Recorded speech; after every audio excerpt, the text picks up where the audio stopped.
إنك أنت العليم الحكيم. شكرا لله. اللهم صل على محمد وعلى آل محمد كما صليت على إبراهيم وعلى آل إبراهيم إنك حميد مجيد. اللهم بارك على محمد وعلى آل محمد كما باركت على إبراهيم وعلى آل إبراهيم إنك حميد مجيد. মহান আল্লাহ পাক রব্বুল আলামিন আমাদেরকে পবিত্র জুমার দিন আল্লাহ তাআলার ঘরে আসা বসার তৌফিক দান করেছেন। এই জন্য শুকর অন্তরস্থল থেকে শুকরিয়া আদায় করি আলহামদুলিল্লাহ। মাহে রমজান মাস অতিবাহিত হয়েছে, এখন শাওয়াল মাস চলতেছে। রাসূল করিম সাল্লাল্লাহু আলাইহি ওয়াসাল্লাম শাওয়াল মাসের কিছু ফজিলত সম্বন্ধে বলেছেন। রাসূল করিম সাল্লাল্লাহু আলাইহি ওয়াসাল্লাম বলেন, কোন ব্যক্তি রমজানের রোজা রাখলো, এরপরে শাওয়াল মাস পাইল এবং শাওয়াল মাসে 2টি অথবা 4টি অথবা 6টি রোজা রাখলো, রাসূল করিম সাল্লাল্লাহু আলাইহি ওয়াসাল্লাম বলেন তার জীবনের সমস্ত গুনাহ আল্লাহ তাআলা মাফ করেন। সুবহানাল্লাহ। আরেকটা হাদিসে আছে রাসূল করিম সাল্লাল্লাহু আলাইহি ওয়াসাল্লাম বলেন, যে ব্যক্তি শাওয়াল মাসের রোজা রাখলো তার অগ্রিম সামনে 1 বছরের গুনাহ আল্লাহ তাআলা মাফ করেন। সুবহানাল্লাহ। যারা ঈমানদার, যারা খাঁটি মুমিন, তারা চায় যে কিভাবে নিজের জীবনটাকে সুন্দর করা যায়। আল্লাহ পাক রব্বুল আলামিন হায়াত নামক যে জীবনটা দিয়েছেন, হায়াত নামক যে সময়টা দিয়েছেন, কে কত সুন্দর আমল করে আল্লাহর কাছে যাইতে পারে, যে খাঁটি মুমিন, যে চালাক, যে বুদ্ধিমান, সে নিত্য আমি যতটুক সময় পেয়েছি, যতটুক হায়াত পেয়েছি, এই হায়াতকে কাজে লাগাবো। আমার আপনার সকলে দুনিয়া থেকে বিদায় নিয়ে চলে যেতে হবে। আমি আপনি দুনিয়াতে যতটুকু আমল করব, কাল কিয়ামতের ময়দানে ওই আমলনামায় আমাকে আপনাকে দেওয়া হবে। আজ আমি আপনি মুমিন বান্দা নিজেকে দাবি করি, কিন্তু আমল করতেছি না। পরকাল বলে আমার আপনার কোনো চিন্তা নাই, কোনো গবেষণা নাই। পরকাল যে একটা জিন্দেগি আছে, এই জিন্দেগি নিয়ে আমি আপনি একটু চিন্তা করি না। কিন্তু দেখেন, সাহাবা একরাম তো পরকাল নিয়ে চিন্তা করেছেন। তারা পরবর্তীতে মরে যাওয়ার পরে কি হবে এটা নিয়ে তো চিন্তা করেছেন, এতই কান্নাকাটি করেছেন, খাওয়া দাওয়া বন্ধ করে দিয়েছেন।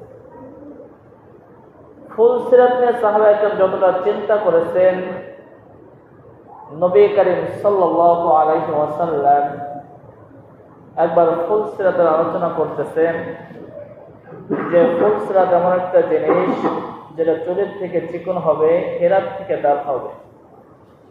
প্রত্যেকটা বান্দার, প্রত্যেকটা উম্মাতের ওই ফুল সিরাতের উপর দিয়ে যাইতে হবে। যে ব্যক্তির আমল কাঁচা হবে সে ফুল সিরাত পার হইতে পারবে না। ফুল সিরাতের নিচেই থাকবে জাহান্নাম, ওখান থেকে পড়ে যাবে, পড়ে যায় জাহান্নামে চলে যাবে। একথা যখন সাহাবা ইকরাম শুনেছেন, হাওমাও করে কান্নাকাটি করেছে। একবার রাসূল করিম সাল্লাল্লাহু আলাইহি ওয়াসাল্লাম সাহাবাদেরকে যুদ্ধে পাঠাবেন। রাসূল করিম সাল্লাল্লাহু আলাইহি ওয়াসাল্লাম 3 জন সাহাবীর নাম ঘোষণা করলেন। এই 3 জন সাহাবীর নাম ঘোষণা করার সঙ্গে সঙ্গে তারা সকলে জানতেন যে আমরা শহীদ হয়ে যাব। কারণ রাসূল করিম সাল্লাল্লাহু আলাইহি ওয়াসাল্লাম আমির নিযুক্ত করেছেন যে অমুকের পর অমুক, অমুকের পর অমুক, এই 3 জনের নাম বলেছেন। তা একটা যুদ্ধই কমান্ডার থাকে একজন, একজন আমির নিযুক্ত থাকে, কিন্তু রাসূল করিম সাল্লাল্লাহু আলাইহি ওয়াসাল্লাম 3 জনের নাম বলেছেন। মানে 3 জনের শহীদ হয়ে যাবেন। তো 3য় জন যখন নাম বলল তখন ওই সাহাবী হাউমাউ করে কান্নাকাটি করতেছে। তা সাহাবা একজন জিজ্ঞাসা করলো, ও আমার ভাই, মানুষ শহীদ হওয়ার জন্য আকাঙ্ক্ষা করে, তামান্না করে, তুমি কেন এত কান্নাকাটি করতেছো, মরার ভয় পাইতেছো? সাহাবী বলতেছে, ও আমার ভাই, আমি মরার চিন্তা করতেছি না, আমি চিন্তা করতেছি রাসূল করিম সাল্লাল্লাহু আলাইহি ওয়াসাল্লাম বলেছেন যে মরার পরে ফুলসিরাত নামক একটা জিনিস আছে, চুলের থেকে চিকন, হীরার থেকে ধার হবে। যার আমল যত সুন্দর হবে সে তত দ্রুত পার হইতে পারবে। আমার মনে ভয় হইতেছে আমি শহীদ হব, ঠিক আছে, এই শহীদের আমলকে আমাকে ফুলসিরাত পার হইতে পারবো কিনা, এই চিন্তা আমি কান্নাকারি করলাম। সুবহানাল্লাহ। যেখানে আল্লাহ পাক রব্বুল আলামিন রাদিয়াল্লাহু আনহু মারাদু সাহাবা ইকরাম আমল করতে সন্তুষ্ট হয়ে যাও, আমি আল্লাহ সাহাবা ইকরাম করতে সন্তুষ্ট হয়ে গেছি। সেই সমস্ত সাহাবা ইকরাম এত চিন্তা করেছেন, আর আমি আপনি দুনিয়া নিয়ে চিন্তা করি, দুনিয়া নিয়ে ফিকির করি যে দুনিয়ায় কিভাবে কাটবো, দুনিয়ায় কিভাবে চলবো। আল্লাহর হুকুম রাসূলের আহকাম বাদ দিয়ে দুনিয়া নিয়ে মগ্ন হয়ে গেছে। কিন্তু দেখেন, দুনিয়া নিয়ে যতই চিন্তা ফিকির করি না কেন, দুনিয়ায় আমাকে আপনাকে যতটুকু সময় নির্দিষ্ট করেছেন, নির্ধারণ করেছেন, তার থেকে একটা সেকেন্ড সময় পাবো না।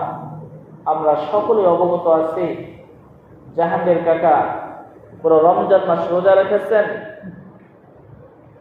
একটা মাস কষ্ট করেছেন, মাহে রমজানের ঈদুল ফিতরের নামাজ আমাদের সাথেই করেছেন, জামাতের সাথে করেছেন, সকলের সাথে ইফতারিও করেছেন। তারও অনেক আশা ছিল, আকাঙ্ক্ষা ছিল। জমি, নিজের জমি তেমন নাই, বন্ধক করে জমি রেখেছেন, পেঁয়াজ লাগিয়েছেন। আপনারা যেমন না যখন পেঁয়াজ উঠাইতেছেন, তারও মনে আশা ছিল, আকাঙ্ক্ষা ছিল, আমিও পেঁয়াজ ঘরে তুলব। কিন্তু আল্লাহ পাক রব্বুল আলামিন তার সময়টাকে ওখানে অফ করে দিয়েছেন। পেঁয়াজের জায়গায় থাকবে, ঘর ঘরের জায়গায় থাকবে, বাড়ি বাড়ির জায়গায় থাকবে, জমি জমির জায়গায় থাকবে, স্ত্রী স্ত্রীর জায়গায় থাকবে, সন্তানাদের সন্তানের জায়গায় থাকবে। মাঝখান থেকে তোমার চলে যেতে হবে। তোমার পেঁয়াজ কি হোক না কেন এটা আমার দেখার দরকার নাই। তোমার সময় হয়েছে, কুল্লু নাফসিন যায়কাতুল মাউত, প্রত্যেকটা প্রাণীর মৃত্যুর স্বাদ গ্রহণ করতে হবে। তোমার সময় হয়েছে, তোমাকে এক সেকেন্ড সময় দেওয়া হবে না। এ মুসলমান, এজন্য সর্বদা মৃত্যুর জন্য প্রস্তুত গ্রহণ করা, যে আমার কাছে মালাকুল মউত কখন চলে আসে, সর্বদাই মৃত্যুর জন্য প্রস্তুত থাকা, পরিষ্কার থাকা, পবিত্রতা থাকা, ঋণ মুক্ত থাকা, সুদ মুক্ত থাকা, ঘুষ মুক্ত থাকা। থাকবো তো ইনশাআল্লাহ, মৃত্যুতে প্রস্তুত থাকবো তো ইনশাআল্লাহ। আল্লাহ তোমার সকলকে মৃত্যু আসার আগে খাঁটি ইমানদার হওয়ার তৌফিক দান করুক। যে কথাগুলো বললাম আমাকে এবং আপনাকে সকলকে আমল করার তৌফিক দান করুক। যা সুন্নাত বা জারকাত কবলা জন্য সুন্নাত করে লোকজন আসুক, নামাজের পরে দেবো।